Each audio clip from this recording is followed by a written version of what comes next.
Hey guys, it's Ryan with My Listing Club. In this video, we'll be wrapping up the educational series, How to Build an Online Business with the My Listing WordPress theme.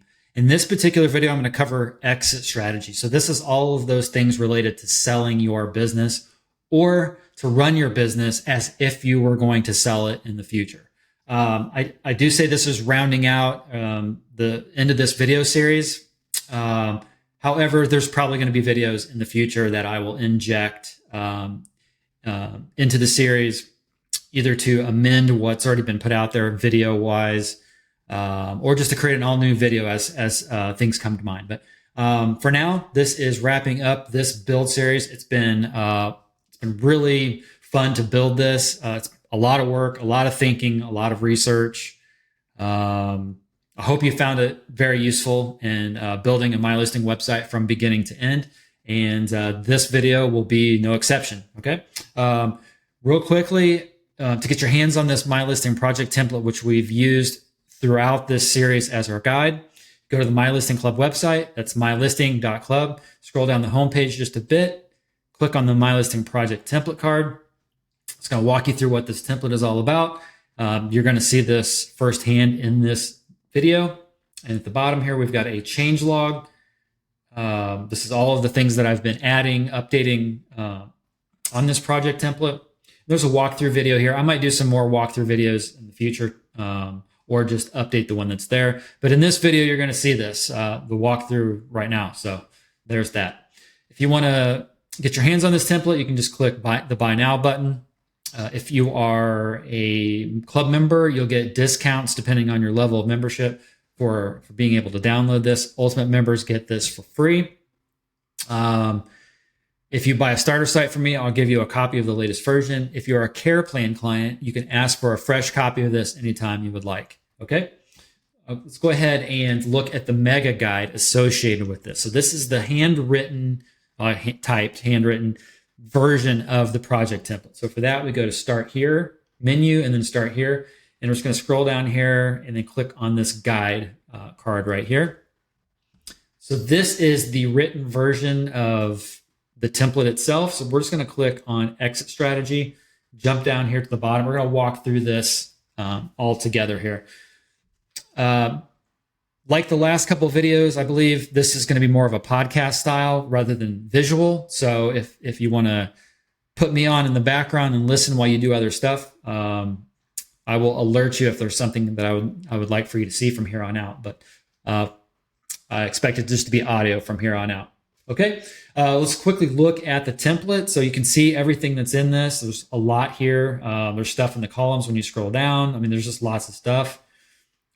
Really, really valuable whether you are using this for your own My Listing project, just to make sure that you're not missing any steps, or you're not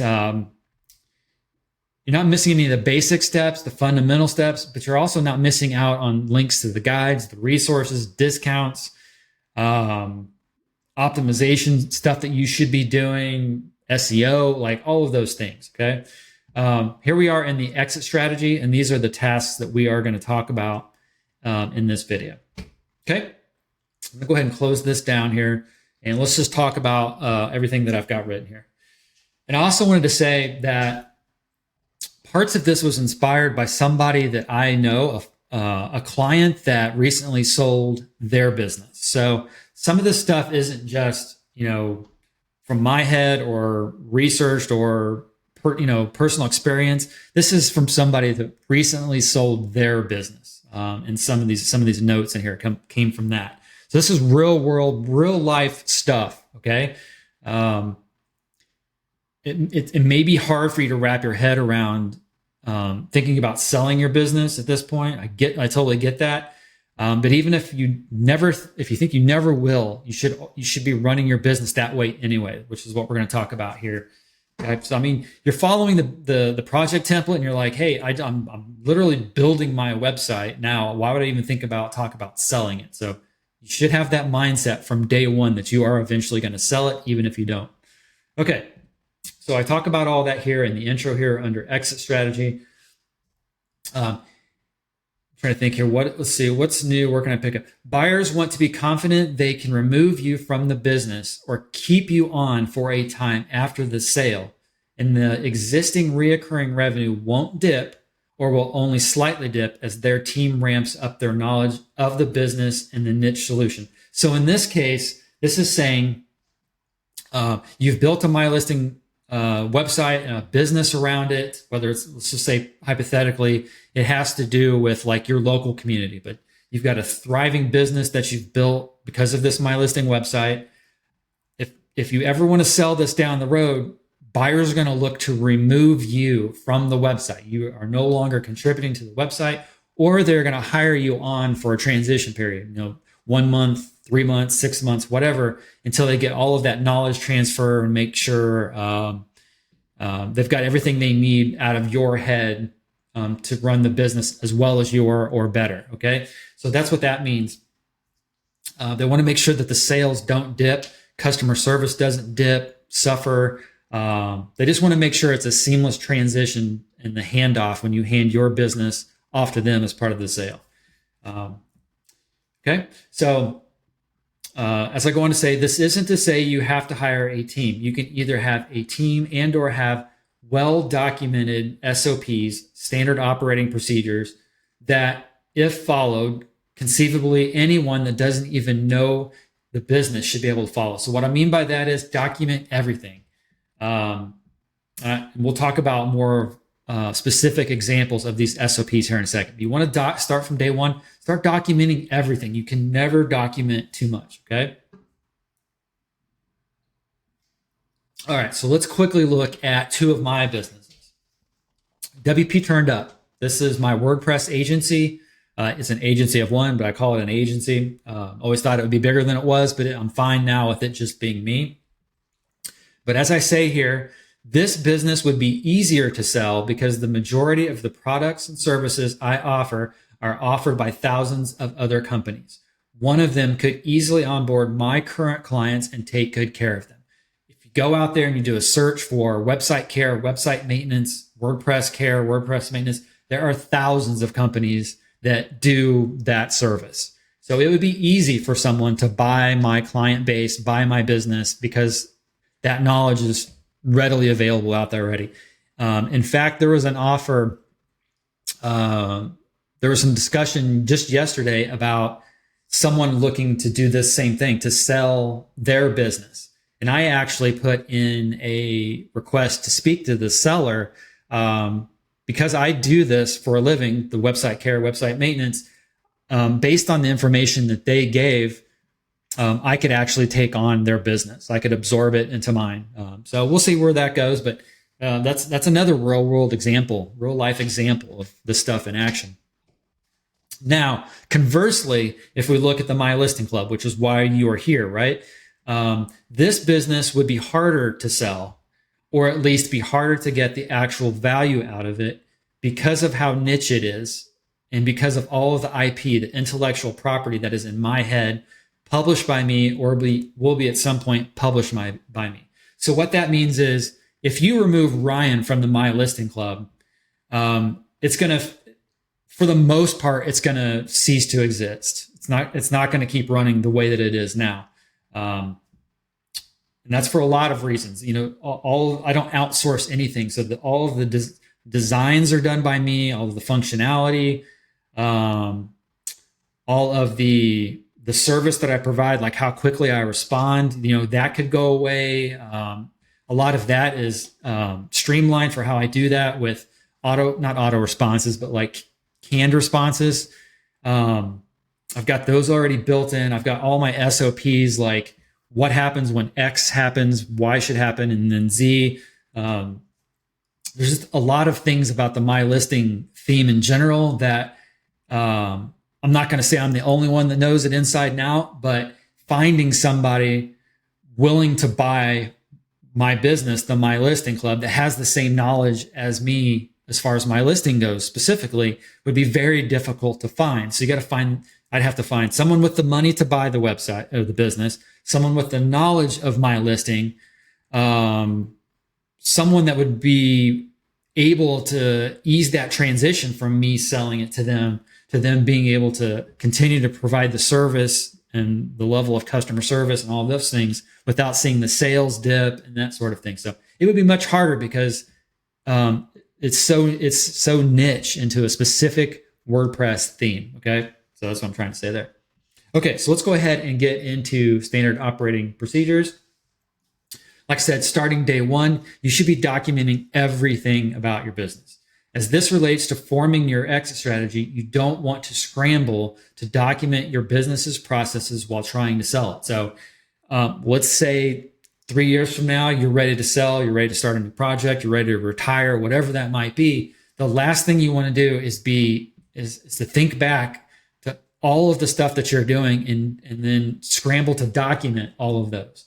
It's better to do it while it's fresh in your mind as you're building out your procedure. So if you're like, hey, I need to build out an SOP for what happens when a customer is angry and they want a refund, blah, blah, blah, blah, blah, blah, build that out immediately while it's fresh in your mind, document it. So you don't have to do it in the future. As things change and you need to update it, just keep amending it. It's better. It's easier and more efficient to amend it rather than wait to the very end when you're ready to sell and try to create it from scratch, from memory, and that sort of thing. Okay, so SOP benefits, business owner memory refresher. So maybe there's something that you need to refresh your memory on. Looking back through your SOPs, you're like, oh yeah, that's how that works, or whatever. Business owner insight into different areas of the business. So let's say you have a team. And maybe your sales team is responsible for writing the SOPs for sale related things. Then if let's say your sales team, you had to get rid of them for whatever reason, or you had to fire your salesperson or whatever, or you hired a new one, salesperson. You, the business owner, then could look at the SOPs that staff wrote prior to and get a refresher and get up to speed with how they were doing things. That helps you onboard your new sales staff. Okay. Efficient employee contractor onboarding. This goes along with the previous one. If you're bringing new employees on, new contractors, that knowledge transfer becomes that much easier if you have these SOPs already built. Faster employee contractor knowledge transfer goes along with the previous two. Just helps them ramp up much faster into your business. Better offers when selling the business. This comes from that real world example I was telling you about. A past client said that because she had all of these SOPs that she presented to the potential buyers, the offers were much, much better and they even said that to her. They're like, we valued what you were selling over some of the other businesses we looked at because you had your SOPs written out so elegantly and thoroughly that impressed us, and it helped us make a decision easier. Okay. Standard operating procedure examples. Hosting customer onboarding or offboarding. So if you host websites for people, that would be for you. Website care, customer onboarding and offboarding. If you provide website care maintenance services, that's for you. Newsletter publishing. How do you write them? What application do you write them in? How do you do your scheduling? Is there somebody that does the editing, the copywriting, so on and so forth? Document that whole procedure. Social media publishing. It's kind of like newsletters. Who creates it? What applications do you use? What schedule do you use? And so on and so forth. Partnership onboarding. If you want to partner with other companies, what does that look like? How do you document that? Where do you document like what that partnership looks like in terms of the terms, the payouts, the commission, what products you're getting as part of the partnership, or helping sell, that sort of thing. So just outline that partnership onboarding process from beginning to end. Payment issue resolution. If you have somebody that has bought a service or a product from you and they're unhappy for whatever reason, what does that process look like? Document it from beginning to end. Really important stuff there. Okay, next one down. Next topic is stop using business email. This also came from this past client that sold her website. She learned the hard way. So you want to stop using your business email for signing up and logging into solutions, websites, apps, etc., that are tied to your personal life or other businesses you own. And as I say here, stop doing it right now. So the easy way to look at this is if a particular email of yours was to go away today, let's say the MyListing Club. I have Ryan at mylisting.club. Let's just hypothetically say that email address disappeared right now.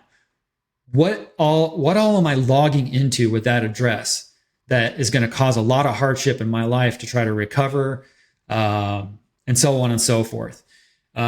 If and when you sell your business, your emails are more than likely going to be part of that sale because they're going to have your custom domain and things like that in there. It's probably part of the sale. So imagine that the buyer takes those away from you, cuts off your access. How is that going to cause a hardship in your life, right? So as I document here, personal implications. When selling your business, that typically includes your email addresses as well. So you have to assume you will lose access to your business email. A simple way to look at this is to imagine if your business email just disappeared. How much of a hardship would this cause?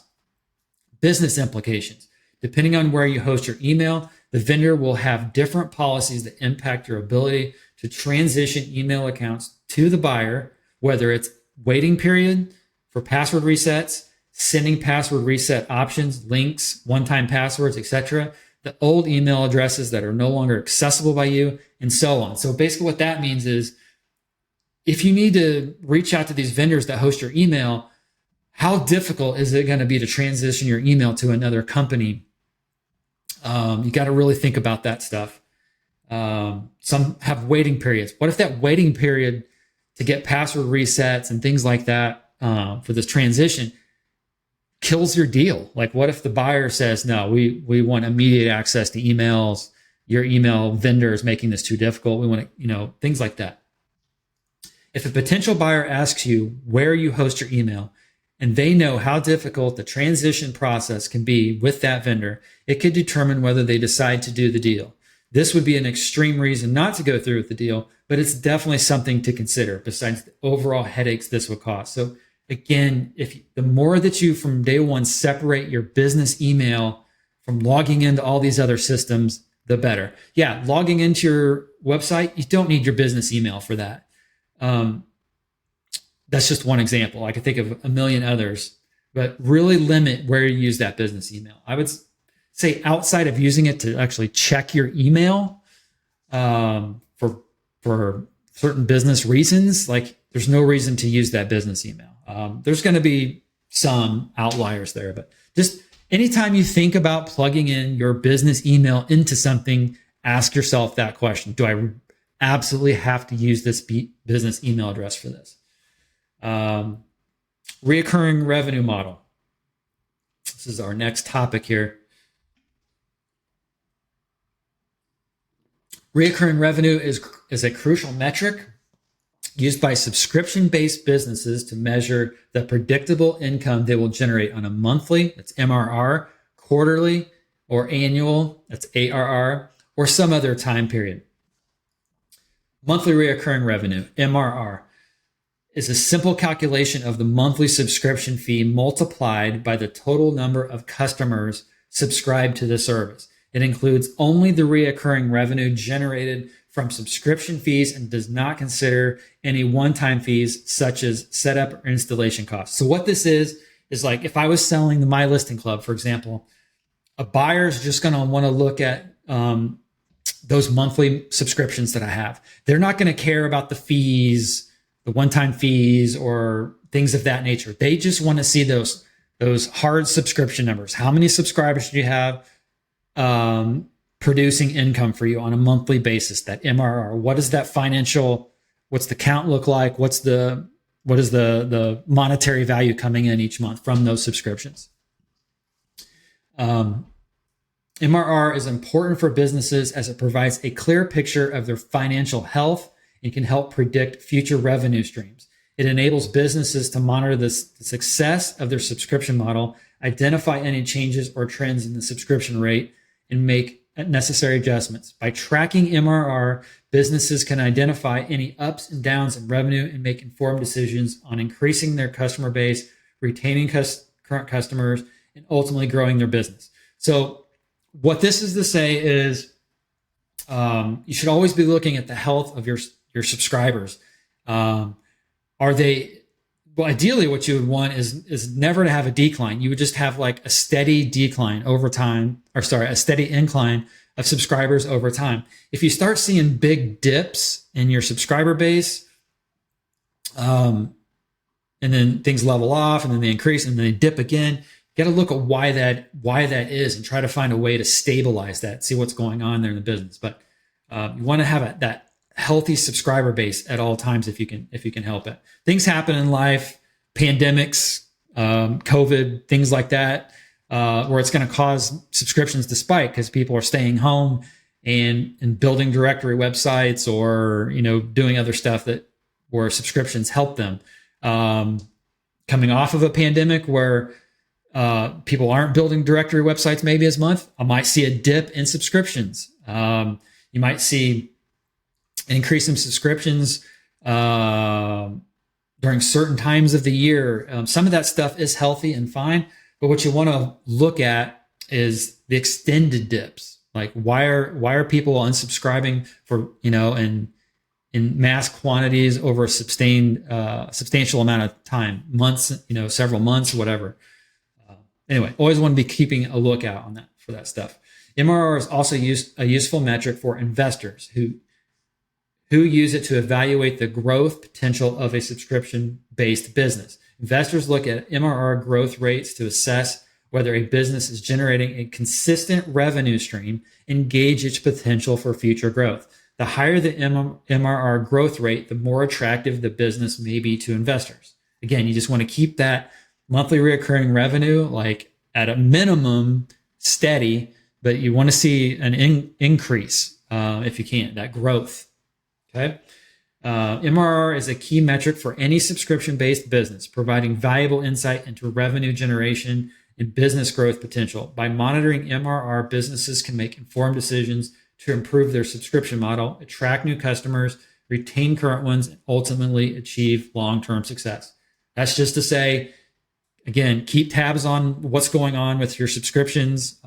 Make sure it's a healthy business model for you, and you're retaining current customers, looking for ways to bring new ones on board. Again, with monthly reoccurring revenue in mind, subscriptions.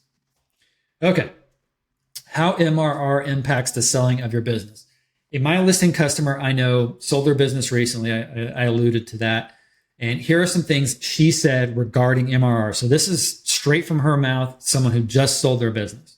MRR is everything. All the offers I received for the buying of my business were based on this metric. It doesn't matter how many leads I could get organically or my income from building websites.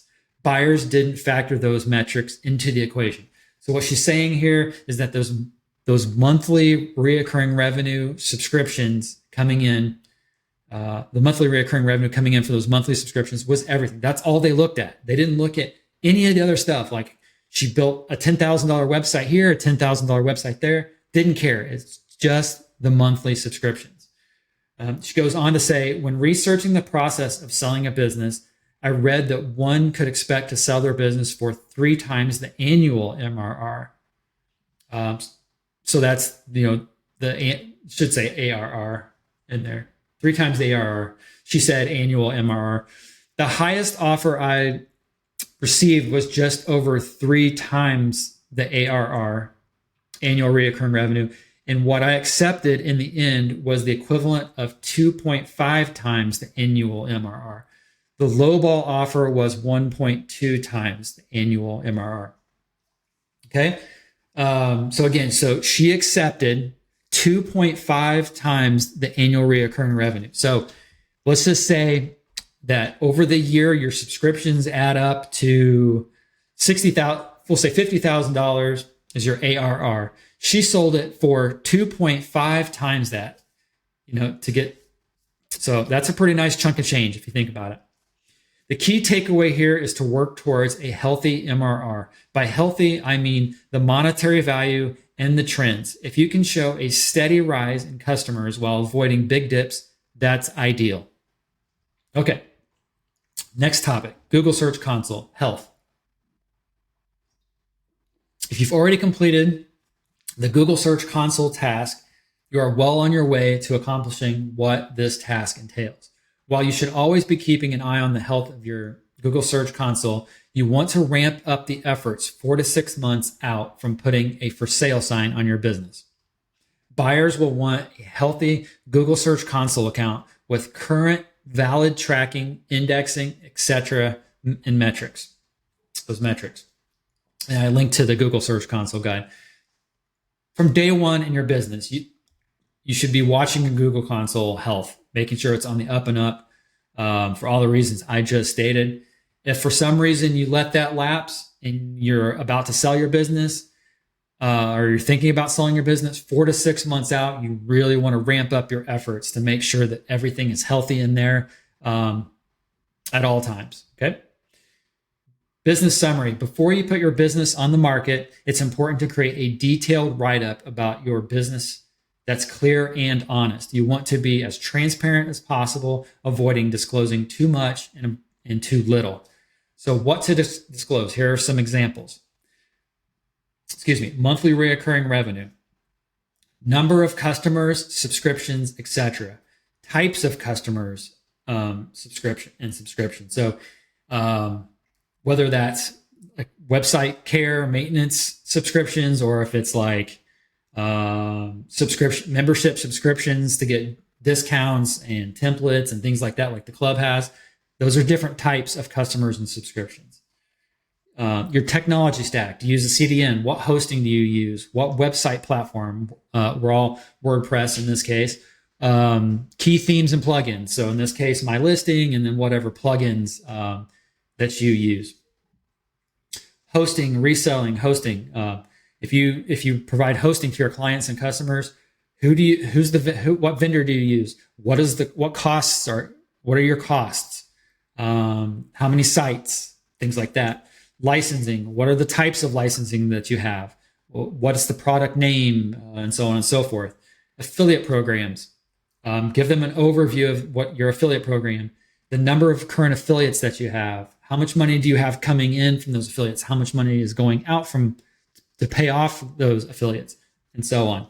Email subscribers. How many email subscribers do you have? What is the estimated value based on those email subscribers? So how many of those email subscribers are shopping in your store? If you could estimate it, and so on and so forth. Social network accounts, groups. What platforms are you on for social media? How many members do you have in those platforms, and so on. Partnerships. How many partnerships do you have? What are the estimated value of those partnerships? If you could put a price tag on it. How much money do you have coming in through affiliate revenue or whatever, however your partnerships are worked out? Maybe the partnerships are you provide design services. They send people your way for design services. You send people their way for development services, that sort of thing. Business aspects that require your IP, intellectual property. So tell them about all of the things that, like I've told you about the club. In my case is, hey, I am focusing on the niche, which is around the MyListing theme. I have a lot of intellectual property based around the theme because I know it inside and out. That buyers are going to want to know that. Okay. Business aspects that don't require your IP. So I provide website care and maintenance services. So that doesn't require my IP, as I said before, because there are thousands of businesses out there that provide that service. Okay.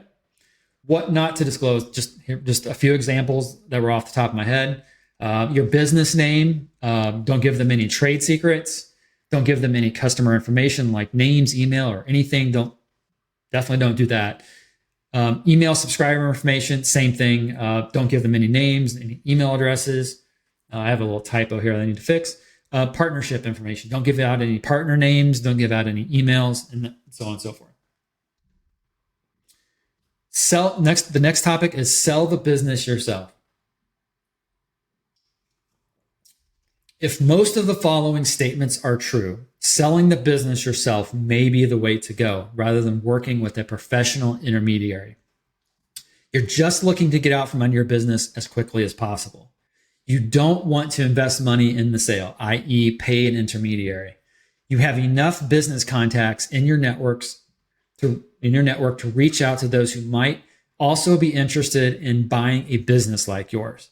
You're comfortable or willing to learn with contract clauses that outline payment schedules, IP, intellectual property turnover, etc.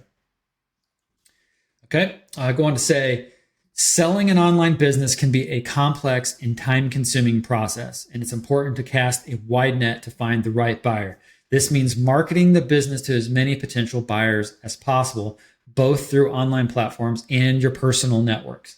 It's essential to ensure that the business is presented in the best possible light and that all relevant information, including financial and operational data, is available to interested buyers.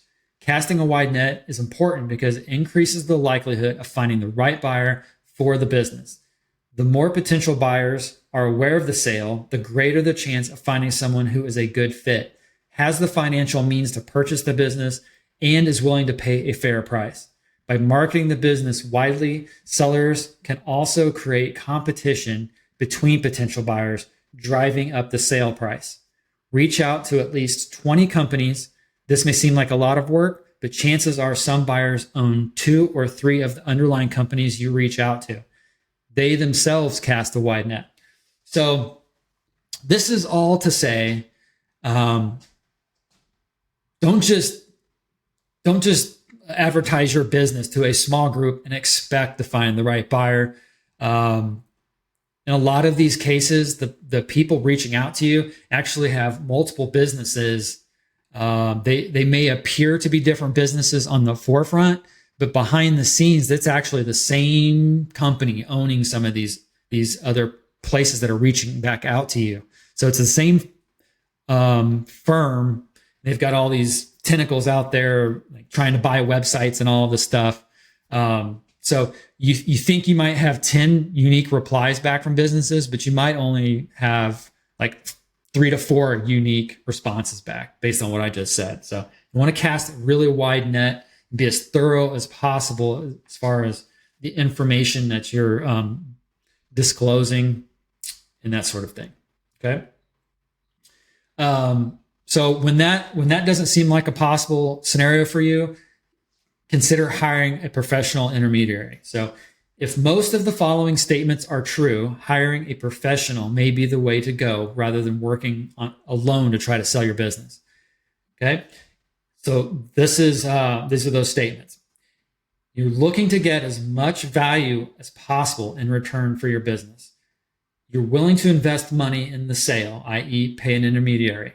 You don't have enough business contacts in your network to reach out to that who might also be interested in buying a business like yours. You're uncomfortable or unwilling to learn what contract clauses that outline payment schedules, IP turnover, etc. Professional intermediaries, and then I go on to say professional intermediaries, these are business brokers, investment bankers, M&A advisors, etc., have experience selling online businesses and can help guide sellers through the process from valuation and marketing to negotiating the deal and closing of the sale. They also have access to a broad network of potential buyers who can help sellers find the right buyer for their business.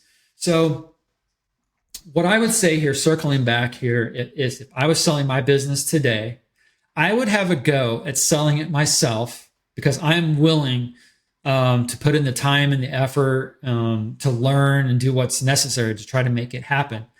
But if I didn't get the warm and fuzzies, a great feeling about what was going on and how the communication was going, and I've done my part, but I don't feel like I'm getting back in return what I should. Being realistic, not asking for millions of dollars, that doesn't make sense. If I didn't feel good about the monetary value I was getting back as part of the deal, then I would reach out to some of these intermediary folks. I would see what the deal is. Like, are they offering you free services? Like if they don't sell your business, you don't pay them any money. They only make money when they sell your business for you or help you, and find out what that percentage of the cut is that they get when they do sell your business. Okay. Things of that nature. So that would probably be my approach. I would try to do it myself first and then hire somebody. Um, but that's also because I am a smaller shop. I'm a small fish in the sea, in the grand scheme of things. If I had a company that was, multi-million dollar company, then yeah, I would 100% just jump right to hiring somebody, a professional intermediary. It just all depends on the size of your business, what your that revenue that you're bringing in each year, and that sort of thing. So uh, that's just my view on that. Asset transition. Aside from the general timing, avoiding additional costs from licensing, hosting, etc., would be ideal. Oh, I see. Okay, let me reread that. Aside from the general timing, avoiding additional costs from licensing, hosting, etc., would be ideal. Okay, so that's just to say, aside from just the general timing of the buying and selling process, the avoiding those bills that you have coming in each month or each year for the licensing and hosting renewals and things like that. The quicker you can get away from those upcoming bills, the better, because you don't want to get billed something while you're in the middle of trying to get this transitioned over to somebody else. You're possibly paying twice. That sort of thing. You'll want to work with the buyer to agree on a final date when all business assets will need to be fully transitioned over to them, replaced with different solutions, or terminated entirely. So they may say, we don't do a certain aspect of your business. We're just going to kill that off. Let's talk about how that's going to go down. Maybe it's the both of you find another person for that particular part of the business, or you just let that part of the business die. You guys got to work that out together. Yeah, so you guys are going to want to work together on the technology stack of your website. So maybe they don't want to use WordPress, or maybe they don't want to use WooCommerce, or whatever it is. Like, you guys got to work that out. Hosting and reseller hosting. Maybe they have their own hosting, and they don't want to. They want to transition all of the customers you have on your hosting into their hosting, or maybe they're fine with just taking on and staying with the vendor that you use for hosting. Maybe that's a new sector of a business that they want to start up, and they're fine just absorbing your current account and clients. Licensing. They need to start paying for the licensing. So you obviously shouldn't be paying for that anymore. They should take over the affiliate programs, the email subscribers, the social network accounts, the groups, partnerships. If they're going to take those on, you need to transition those over. Talk about how that's going to go and the communication is going to go. And then lastly, your IP, your intellectual property. How are they going to get out what's in your head into their heads or into their documentation? You can start to see where all the SOPs come into play here. It's really, really important to document all of the stuff that's going to help in the asset transition phase. Okay. And then last up here is the communication of the sale.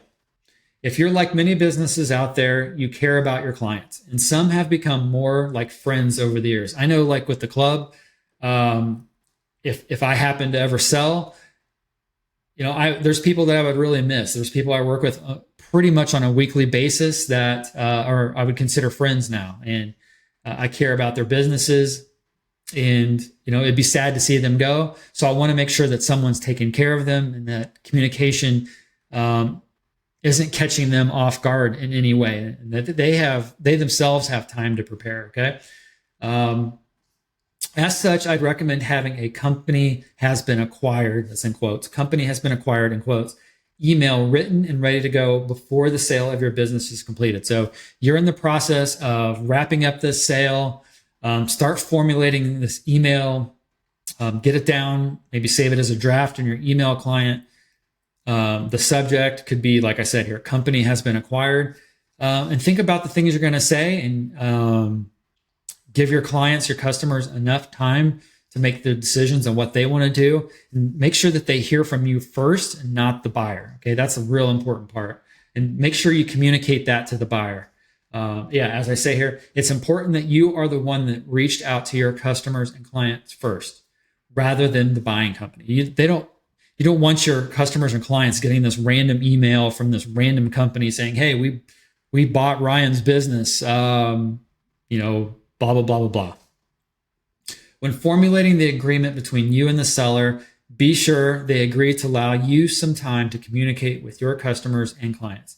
If there's any pushback, let them know that this is always, if there's any pushback, let them know that this is also valuable to them, as you are potentially gathering feedback and concerns, which you can then communicate back to the new owners. So they've given you time to communicate with your current customers and clients about the sale of the business.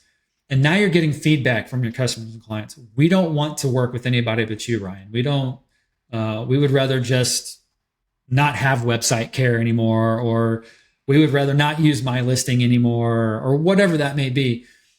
Then you can take that feedback, to the buying company, the new owners, and say, hey, like this is what I'm getting.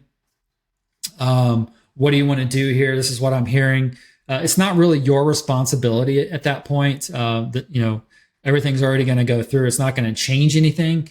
But you're kind of working out a deal with the buyers, buying yourself some time, if you will, to communicate with your people. So the buying company may not like that feedback that you're giving them, but at that point it's too late. You're just relaying them the information. They can do what they want with it, and maybe try to persuade these people. Who knows? But the main thing here is that you're buying yourself some time to be the first to contact your customers and clients about the sale. Okay, that's the main thing.